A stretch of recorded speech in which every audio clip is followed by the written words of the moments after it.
প্রথমত আজকে আমাদের একটা কর্মসূচি থাকার দরুন সংখ্যালঘু বিভাগের জয় বাপু, জয় ভীম, জয় সংবিধান অভিযান আমাদের সুনামুড়া ডিস্ট্রিক্টে।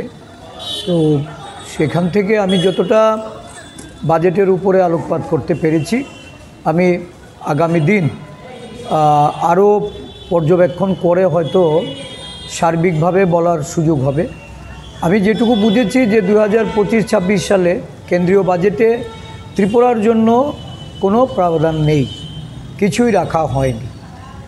এমনকি উত্তর পূর্বাঞ্চলের জন্যও আসাম ছাড়া আর কোনো রাজ্যকেই গুরুত্ব আরোপ করা হয়নি। আসামে একটা ইউরিয়া প্ল্যান্ট বসানো হবে এই প্রস্তাব এসছে।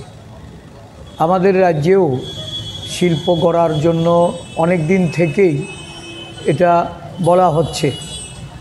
ডাবল ইঞ্জিন সরকার এই রাজ্যে শিল্প গড়ার কথা বলেই তারা সরকারে এসেছিল, কিন্তু দীর্ঘ 7 বছরে এই রাজ্যে গ্যাস ভিত্তিক শিল্প গড়তে কেন্দ্রীয় সরকারের কোনো উদ্যোগ বা এই রাজ্যের নির্বাচিত 3 জন প্রতিনিধি সাংসদ এখানে থাকলেও এই রাজ্যকে গুরুত্বারোপ করা হয়নি।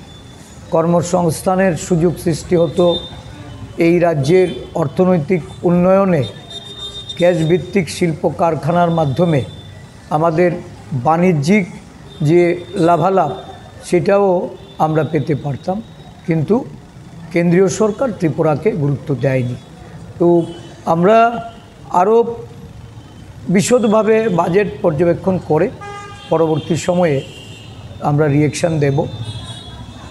আমি যতটুকু বুঝেছি যে মধ্যবিত্তদের তাদের যে এই বেরোজগারি, দ্রব্যমূল্য বৃদ্ধি এবং সারা দেশব্যাপী এই যে জিডিপির ক্ষেত্রে বা টাকার মান নিম্নগামী, এই বিষয়গুলি সম্পর্কে কেন্দ্রীয় সরকার কোনো ধরনের তাদের বাজেটের কোনো রিফ্লেকশন আমরা দেখিনি।